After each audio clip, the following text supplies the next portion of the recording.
15 کلن نذیرګل له 40 کالو راهیسې د چپرهار ولسوالۍ حافظانو سیمه کې په کرونده بوخت دی.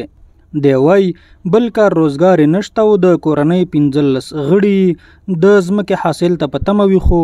د اوبو د کمښت او نشتون له کبله یې فصلونه وسوځي او حاصل یې څه ډول چې ورته تمه لري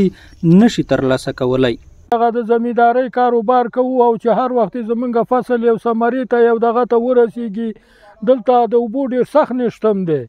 او هغه کاریز زمونږ دی هغه هم د خوړ کاریز دی، کله چې خوړ تاندي دا هم ورسره تاندي، چې کله خوړ وچ شي دا هم ورسره وچ شي. نوموړی زیاتوي له ډېر پخوا راهیسې دا هیله لري چې د ځمکو د خړوبولو لپاره به ورته د اوبو ذخیرې جوړې او ستونزې به یې حل شي. منګه مثال د خبرې 2 جریبه پټه مثال د خبرې لرو د ورور په سر باندې او هغه چې منګه کرو منګه وایو زه دا به د خیره سره 1.5 سلمنه 200 منه غنم وکي او هغه چې خواري ورپورې وکو په اخره کې یا 100 منه غنم وکي او یا یې هم نه کي. بعضې وختونه داسې هم راشي چې هغه شیندلی تخم هم پکې ولا چې بس به ورک شي نو او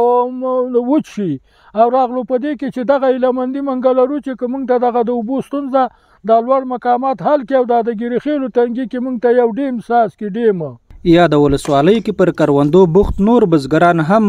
د اوبو له نشتون شکایت کوي او له اسلامي امارت غواړي چې په دې برخه کې د ورته پاملرنه وکړي. دوی وایي کرنیزې ځمکې زیاتې خو د اوبو نشتون یې لویه ستونزه ده،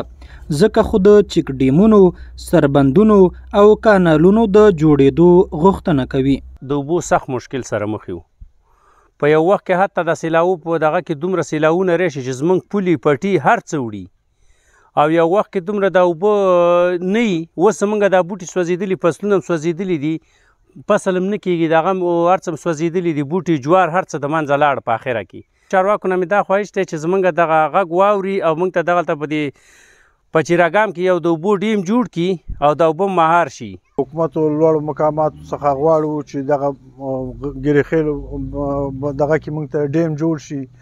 دغه اوبو زموږ مخنیوی وشي، سیلاونه راشي اوبه ښکته لاړې شي، په سیند باندې ګډې شي. د ننګرهار د کرنې اوبو لګولو او مالدارۍ رئیس مولوي محمد ولی محسن وایي د دې ولایت په 22 ولسوالیو کې چک ډیمونه جوړیږي چې د ځینو چارې بشپړې او ځینې تر کار لاندې دي. د په خبره د چپرهار په ګډون نورې هغه سیمې چې خلک یې په کرکیله بوخت او د اوبو له کمښت سره مخ وي حل لارې به ورته ولټوي او پلان لري په غرنیزو سیمو کې هم د اوبو ذخیرې جوړې کړي. موږ موسساتو سره په همغږي یو، هغوی باندې موږ غږ کړی دی چې دغه هغه ولسوالیګانې چې هغه غرایزي علاقې دي هلته چې دی چک ډیمو ته ضرورت دی، د کانالو ته ضرورت دی، د سربندو ته ضرورت دی، نو هغوی سره مو هم همغږي کړی دی او اطمینان یې راکړی دی چې په دې برخه کې موږ به پروژې راوړو او دلته به دغه برخو کې به موږ در سره کار کوو. چپرهار د جلال آباد ښار جنوب لور ته شاوخوا 25 کیلومترۍ کې پرته ولسوالي ده چې ځمکې حاصل خیزې او ډیر وګړي په کرکیله بوخت دي.